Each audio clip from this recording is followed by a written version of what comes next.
Hello and welcome to the Memory Capsule podcast, where we interview members of the Pokemon trading card game community. My name is Rafal Gladys.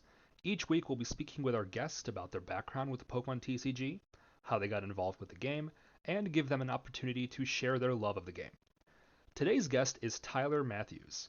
Tyler is a player from the Chicagoland area who recently placed top 16 at the Orlando and Arlington regional championships, as well as top 64 at LAIC, all with Lost Box Rayquaza.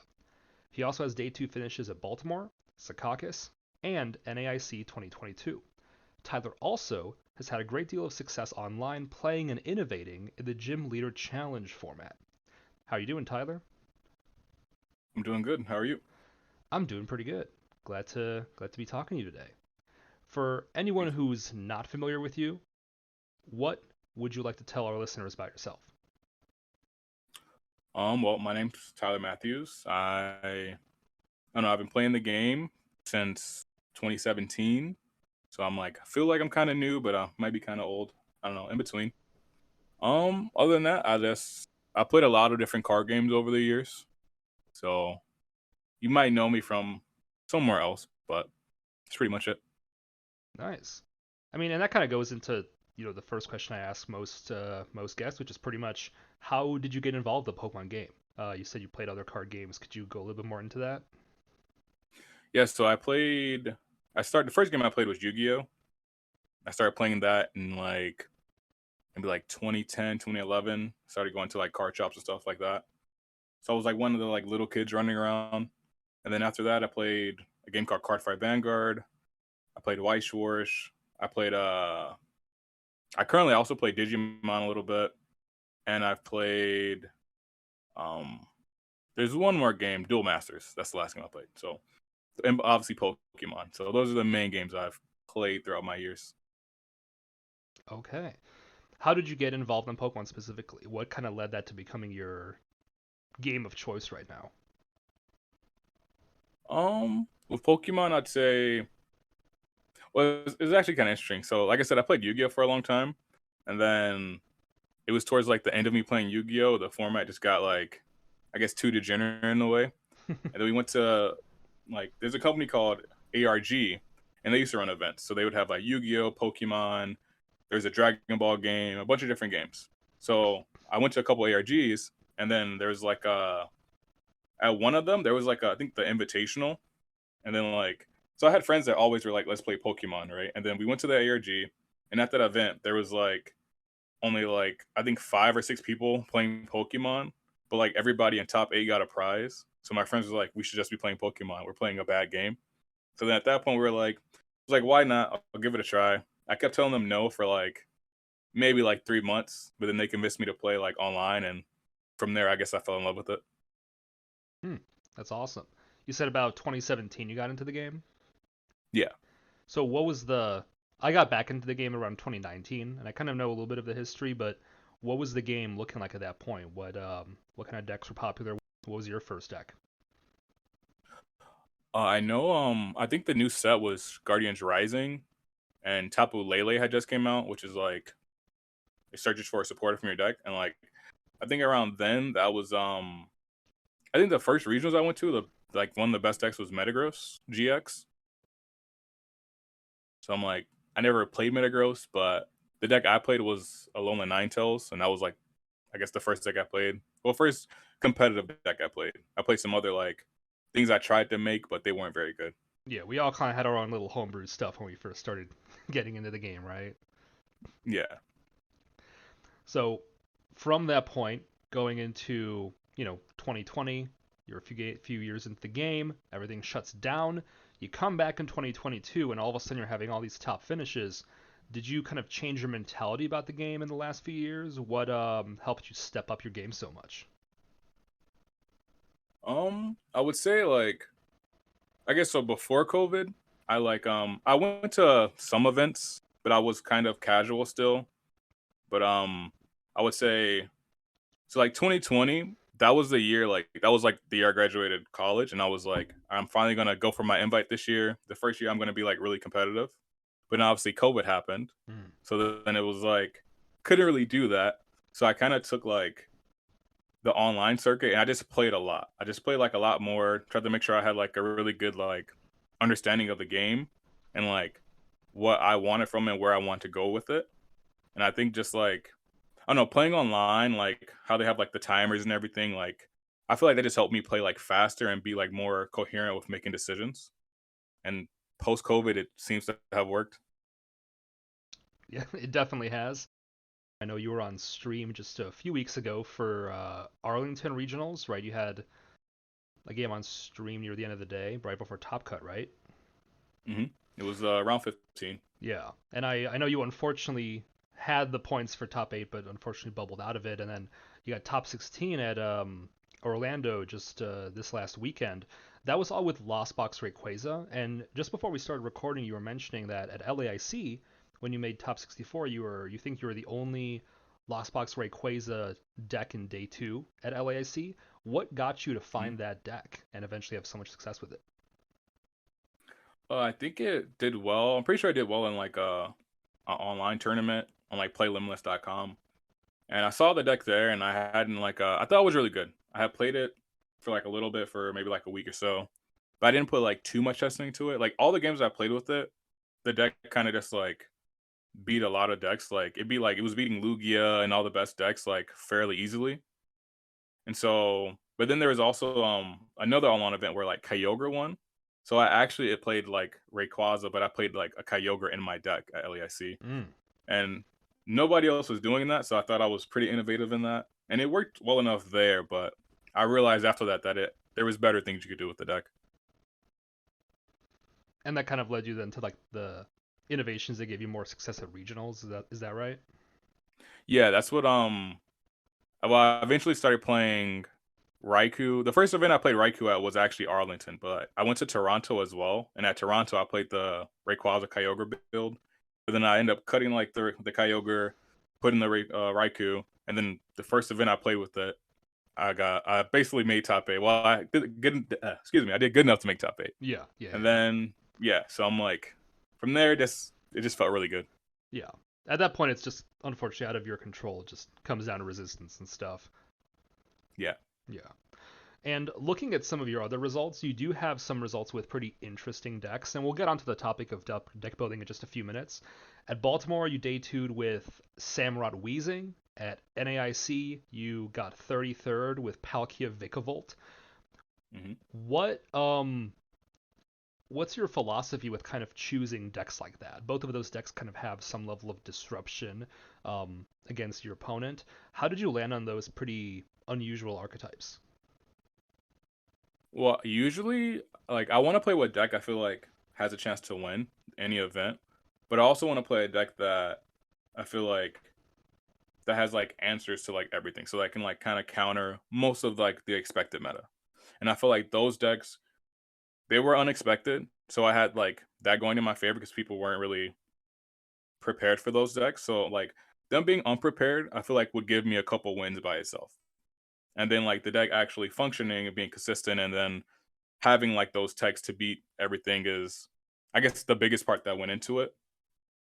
But usually, I guess, I'm kind of known as like innovative or like creative with the decks I choose to play. Usually, maybe not like there's not with Rayquaza, but previously I feel like I was.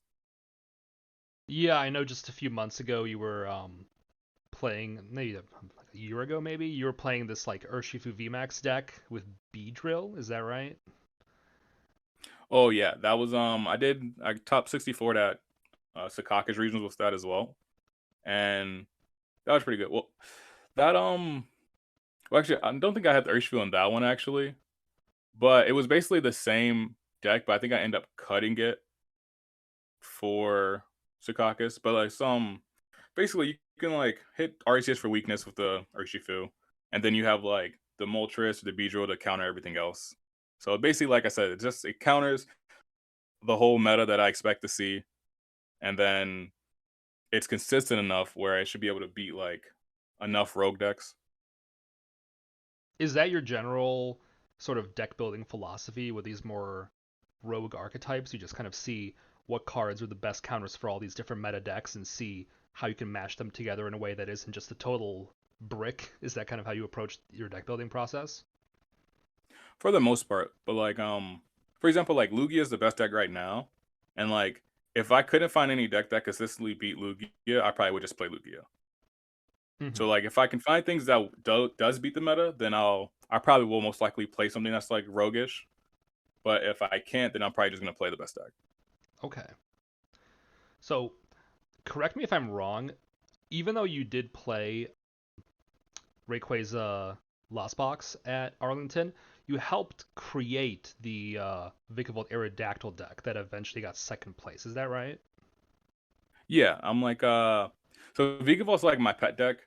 I like every format, every time a new set comes out, I like try to figure out what the best way to play Vikavolt is. And that's been happening almost since the cards come out. I just really like Vikavolt. And then yeah, so basically I had the Vikavolt list for LAIC, I would say, but like I was trying to play Regieleki and Aerodactyl in it, but it just was too clunky and it didn't work enough. And that's why I didn't play it at LAIC. But after I think it was Stuttgart or one of the regionals, they played like the Vikavolt Palkia deck. And I saw how consistent that was, and I was like, I could just cut my whole like Regieleki line and just go straight like Vikavolt with Aerodactyl and hopefully it'd work. And it did. Hmm. Makes a lot of sense. What ended up with you? Like, what led you to eventually play Lost Box at Arlington, even though your some of your testing partners played the Vikavolt deck? It was, I guess, comfortability. Like I would say like so the night before, so that Friday, I actually submitted Vikavolt, but then I like woke up, took a shower, and I was like, I can't play this deck. And everybody in the testing group backed out except for Alex Kreckler, and he got second. So I mean, good for him. But like none of us believed in it enough. So that's Gotcha. really the main reason why I was like, I'm comfortable with Lost Box. I had never played putting the Raikou in, I had never played Lost Box with the Raikou. But I was like, I did play the Kyogre, so I didn't think it would be that much of a difference. Just like a couple energies different. And it worked out really well for me anyway, so I don't think I made Definitely. the wrong choice. Yeah, 10th place is definitely not a bad finish to the tournament. When it comes to playing like the Vikavolt Aerodactyl deck, how did you come up with that combination? I know I had been looking at I look at Japanese tournament results every once in a while. I had seen some decks with Aerodactyl, but that deck was the first time I saw someone who believed in the idea of actually actively trying to set up the Aerodactyl V Star ability. How did you eventually stumble into that and see that it was a viable counter? Well, I had the idea of like Aerodactyl for a while. I guess as soon as like before Civil Tempest actually came out, but I just was like, this card can just like beat Lugia. You can just like automatically win the game because they can't play. So I was like, what's the best partner for it? And I could never figure it out. And like I said, Vikavolt was my pet deck for like every format. So I'm just like, why not try them together? And then it also reminded me of like Seismitoad Garbodor. So like I actually like looked at a bunch of like old videos from like different events of like this guy Jason Klaczynski playing in the deck, and I was just like how can I make this work? What are the similarities and where do they like overlap? And I don't know, it just worked out after like trying to compare the lists and things like that. Mm. In terms of just kind of having a similar game plan with the deck with the ability lock, and then you have a kind of a low damage item lock. So I do see a lot of similarities Hmm. there. It's funny you said that guy Jason Kaczynski because he's a three-time world champion, but I guess if you're getting Yeah. into the game in 2017, not a name you might have heard as much. For anyone who's listening who's interested in getting into kind of the creative deck building that you're so known for, how can they approach the game a little bit more like you and step up their deck building abilities? I would say like so I feel like I play a bunch of decks that may be like just I'll try out a bunch of decks and they could be bad decks. But like any deck I play, I try to make it the best it can be and then see if it actually can win enough games against like good decks. So I don't know. I feel like it's just a lot of like trial and error to figure out what works. This can work here, and like I don't know. I feel like sometimes too, like I'll just be like, I'll have like this idea of a card, right? And it might be in my head all day, and then randomly I'll be like, oh, here's a new idea. So I'll like go home and like try to build something on PCG or something like that. So it's kind of like random, but like if you play a lot of Pokemon, I feel like you'll start to see like little things that like you feel like can go together. And sometimes they work. Most of the time they don't work, but sometimes they do. Yeah, and that's kind of a follow-up question I was thinking. At what point do you have to drop a deck? Because you might be known for some of these successful deck building ideas. How often have you had to look at a list and say, "This doesn't work anymore. I need to just finally give up on this"?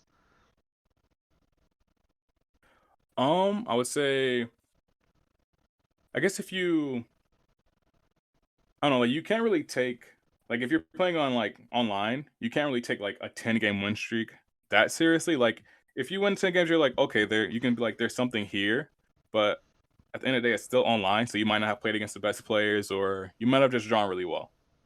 So I would say like you should sit down and like maybe test against like whatever you think the best decks are. So if you have like 4, 5 decks that you think are really good, try to play like maybe 3 matches against each and see what your win rate is.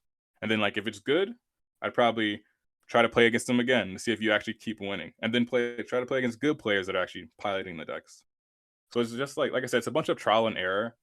And like you can't just always take like any result isn't always like a good result, I'd say. It could just be like RNG at times. Mm. So you just need to like, I don't know, don't, and try not to stick on one deck too long as well. Because like if you stay on one deck too long, that might just like distract you from like testing other things that could actually be good. Yeah, that makes a lot of sense. So we'll kind of continue with this idea of innovating decks and your deck building process, but I'll switch the subject to a completely different format. Because I know you've also Hmm. gotten pretty interested into GLC, Gym Leader Challenge, for anybody who doesn't know. Singleton, monotype, no rule boxes. If anyone hasn't heard of the format yet, how did you get interested in playing GLC?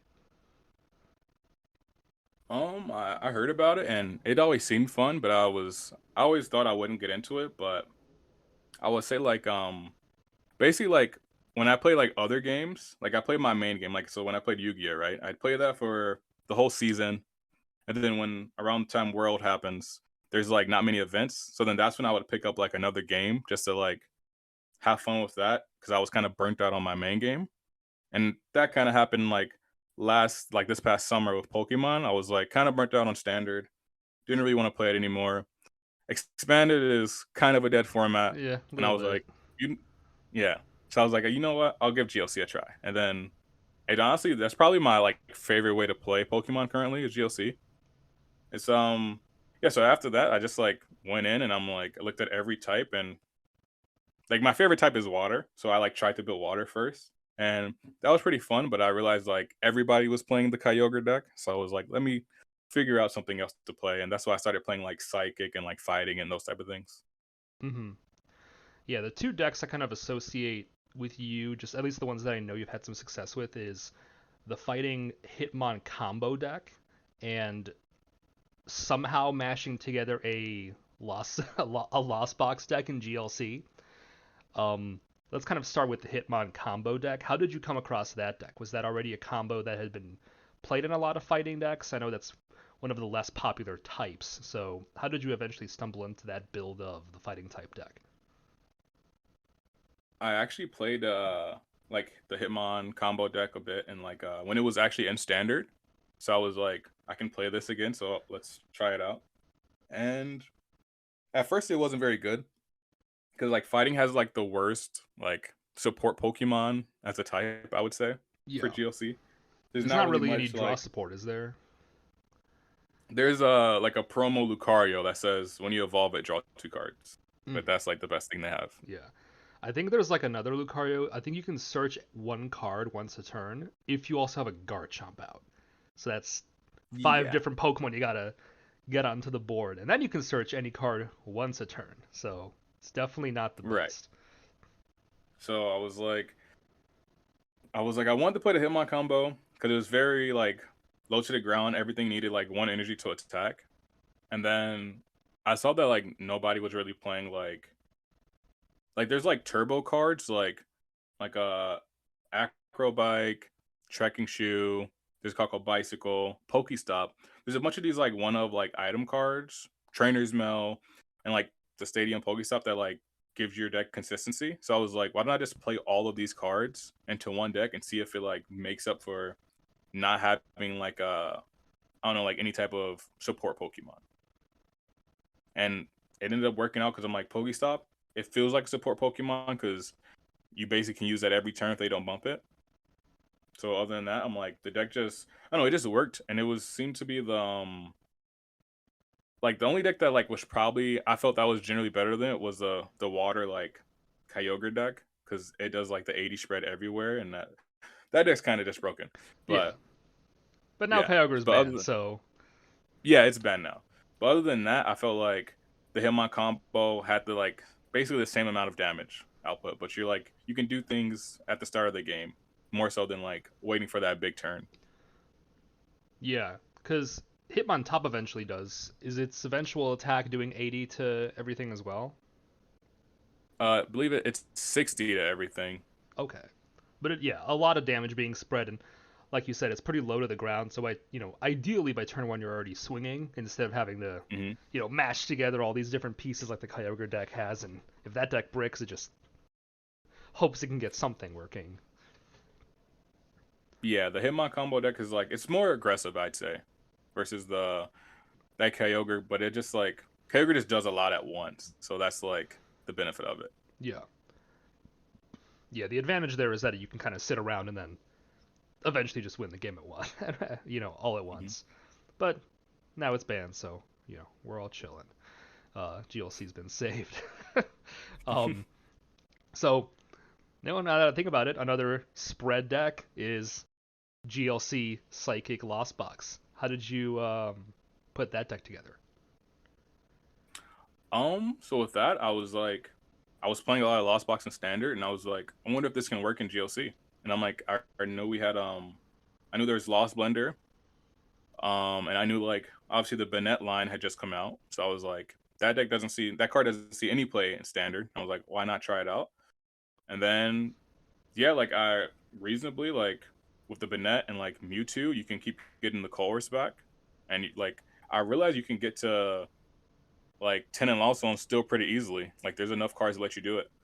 And so I was like, what other thing? I wanted to play like the problem I realized with the deck was that like early game, I wasn't doing anything.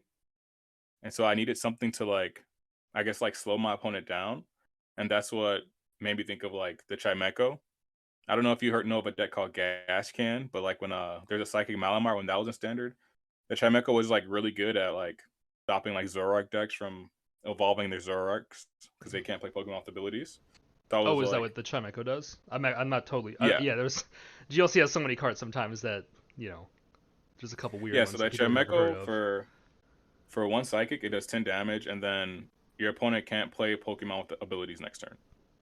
Gotcha. So like, I remember that card from like that was when I started playing. That card was kind of relevant in a Standard format. So I was like, that was a card I really enjoyed. So I was like, I can put that in here, and basically I took that strategy, combined it with the Sableye like Lost Zone strategy, and then all just worked out. And plus, it's also a one energy attacker, similar to like the Hitmon combo deck. So I was like, energy efficient attackers, and I guess Sableye is probably the most powerful one out of all of those, but it ended up working together. Plus, Psychic has like a lot of support Pokemon, obviously Comfy, Marshadow, Mewtwo, Banette. There's the new Meowstic from Silver Tempest. Searches your deck for two supporters, so Mm, search your chorus out. There's just a lot of like built-in consistency cards for it. yeah, that's really cool. I love that. Is there any type you're looking at right now to start building decks in? I was working on Metal, but it's not good. Like maybe yeah, maybe when Scarlet and Violet comes out with Reverum, Yeah. that card's pretty good. But right now, I just don't think Metal's good enough. Hmm. That is unfortunate. So, and I know you've played a couple like online GLC events and seen a lot of success in those. Is that usually how you're playing GLC, or are you playing with friends in the Tricky Gym Discord? How are you being able to test some of these lists? Yeah, I'll play with people in the Tricky Gym Discord. There's another Discord called Cardboard Warriors. I'll play with people in there too. And then like online, like every Wednesday, there's a GLC tournament, but every other Wednesday is the America ones, and then it's the European ones. So I usually only play the American ones, and those I'll play those like weekly. There's like a online circuit. There's an invitational, so doing well in there. I was the 1 seed actually, well number one in the invitational rankings, but I think I got passed like a week or two ago, so I'm like second or third now. Hmm. But yeah, But so I you're up usually there. just You're play up a there lot though. online. Yeah, so hopefully I qualify for the invitational anyway, but Yeah, who knows? dude, that'd be awesome. Good luck. Yeah, Hmm. I know. Full Grip Games, I think, is just going under some renovations right now. So I know, I got into GLC around the time that they shut down some of their new set events. So hopefully, Mm. once that's back up and running, we can kick some GLC butt. I'm sure you can get some nice Yeah, I hope in-person so. success and money. Hmm. Yeah, I played at I actually won the GLC event at Toronto Regionals. So other than that, like that's the only time I really play it. Hmm. Going into just kind of some other questions, a little bit about your history as a player. Do you have any deck over your last now 6 years playing that stands out to you the most as kind of the deck that you've enjoyed the most playing? Yeah, I would say so. I've made there's a couple more decks that I've made in the past. Like I made a deck called Gumi Mill, and that deck probably was one of the funnest decks I've played. It was like a control kind of like mill deck, and like I don't know, I just feel like I had so much control over the game, and like no deck in the format really could beat it except for like there's a card called Dawn Wings Necrozma. It lets you like switch it from your bench to the active spot. But usually, if they didn't have a card that does that, like you could just lock their active and they just lost. Is this the Gumi? Was And it like an ability that your opponent couldn't retreat? Is that what it was? no, your opponent needed an extra energy to attack. Oh, gotcha. Yeah, but then like towards the end of the game, you would do that early game, and I would just slow them down. And then at the end of the game, you would there was a Spiritomb that said it had an ability, and your opponent couldn't retreat. So like at the end of the game, like you would like Ninja Boy or something get out a lone Spiritomb, and then they couldn't like basically your opponent couldn't retreat because they weren't playing no decks were really playing switch cards at the time. So they would just kind of like lose, and eventually you deck them out with like Team Rocket's handiwork and those type of things. So that deck, I really enjoyed playing that deck a lot. Didn't have much success with it though, but it was really fun to play. Yeah. Have you looked into control much this format? I know there's been kind of a few main archetypes like the Eldegoss Loop or the Mewtwo.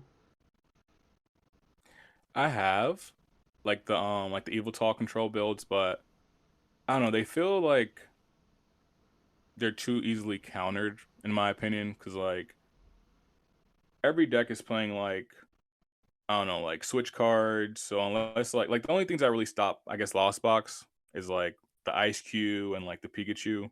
But if they play like one horn, I feel like they just out you. Like yeah, you can play other things around it, but it's like you can never really if Lost Box wants to tech for the counters, you can't really out tech Lost Box if they're teching for you. So I feel like I would still just lose anyway against players that were prepared. Hmm. And that's been kind of the similar issue with Lugia, right? Where it's not that you can necessarily out tech it, it's more you kind of have to hit it in the right cycle of them not playing certain techs in their list at the time. Right. In terms of all the events you've attended, is there one that kind of stands out to you the most? Would that be your 10th place at Arlington, or is there another event that really stands out to you as your favorite accomplishment? It's not really an accomplishment, but like I played I think it was maybe 2018 or maybe 2017, or when it was around the time I just started playing. I went to NAIC, but it actually the TCG Masters actually filled up, so I ended up playing VGC for that event, and I had like no idea what I was doing, but I had a friend that was he was playing like in a lot of the I guess like they had like some kind of like online tournaments back then for VGC, so he played those, and then basically he like made me a team. He like we kind of played like Pictionary with like if I see this Pokemon, I put this Pokemon in and these type of things, and he Made it taught me like what a to flow do, and chart, then basically. that was the only VGC event I ever played, and I made it to I think it was round 9 or 10, and I lost my winning in that round at the only event I played for VGC. So Oh, it's pretty, yeah. So I could have made day two at the first and only VGC event I played, but that was probably my most like fun event I had because I didn't really know what I was doing, but I did well, kind of. Wow, that's crazy. That's awesome, man. Did you ever look Yeah. into VGC at all after that, or did you just finish the tournament and go home and never think about it again? Well, I did know like I knew like a little bit because I used to like I've always played the Pokemon video games like ever since I was a kid. So I would look on like this website called Smogon and like try to make a like a team that could like be competitive to play on like the ladder and whatnot. So I'd always did that, but like other than like that, actually playing like in events for it, I was like, nah, it's not really for me. There's something about like card games specifically for me. I just feel like I don't know, I'm inclined to play those. Hmm. Why do you think that is? I don't know, maybe because and I feel like there's like I don't know, maybe more action. I feel like it's more hands on versus playing a video game. Like, yeah, you have your controller, but you're just doing like one thing. Like, there's a lot more that goes on, I guess, in like a card game. Hmm. Well, that makes a lot of sense. When it comes to trying to go for your Worlds invite, how close are you at this point with all the results you've had this season? Right now, I'm at 390, so I'm 110 away. So I'm pretty confident that I'll get it at this point. Okay. What events are you looking forward to the most? Um, I'm pretty sure I'm going to EUIC, so that one. I just want to get out the country again, and then obviously, if I get my invite, I'll go to World. So. Of course. Yeah, I mean, hopefully you can get it. Mhm. Looking forward into the game, looking towards rotation, do you kind of usually focus on the format that we have on hand, or are you looking at the cards that are coming out of Japan, seeing what their meta's like, and thinking ahead? I do look at like the new stuff a lot. Like I'll create like ideas. So like I don't know, if I see a card, I'll be like, okay, that card's really good. I think it can work with this. And I'll just like kind of file that away until I'm like ready to actually like start looking at things with that. So I have like some ideas already, but I haven't like proxied any decks or like played any games with new stuff. Yeah. Obviously, with still so many tournaments in the Crown Zenith format, unfortunately, for better or for worse, there's still a Mhm. lot of testing to do in this format, isn't there? I mean, I don't really know if I think there's more testing. I feel like you just need to I don't know, like at this point I feel like I'm probably just gonna keep playing something I'm really comfortable with. Unless I find like some new like crazy deck.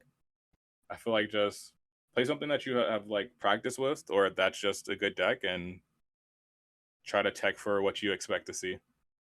And hopefully you Gotcha. do well.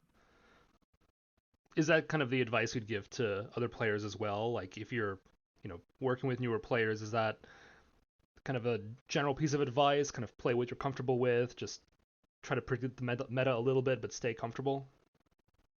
Yeah, I would say try to play like if you're going for your invite, then I would say play a deck that you know that can work and that you are comfortable with.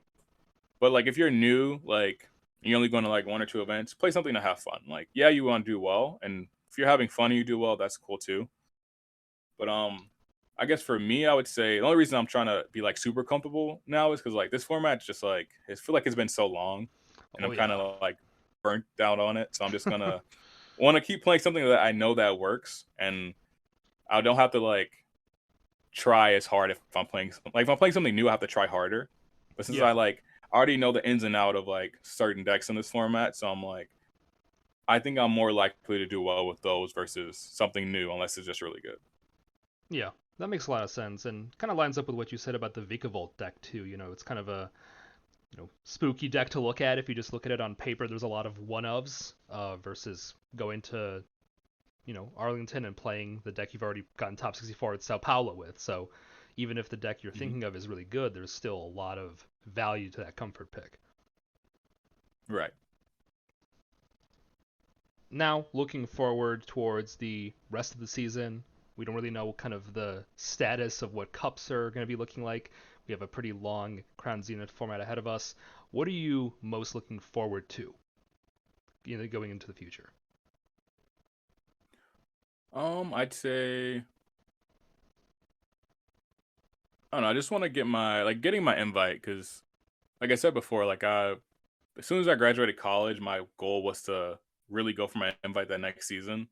but obviously COVID happened, so I couldn't do that. So this is the first season that I actually got to play, I guess full time-ish. I don't know what to call it, but like really, I guess try hard for my invite. So I'm like looking forward to getting my invite for the first time ever. Then hopefully I can get like a top 8, and like those are my two like I guess biggest goals for the season. So get invite in top 8 regional. Is that what you meant?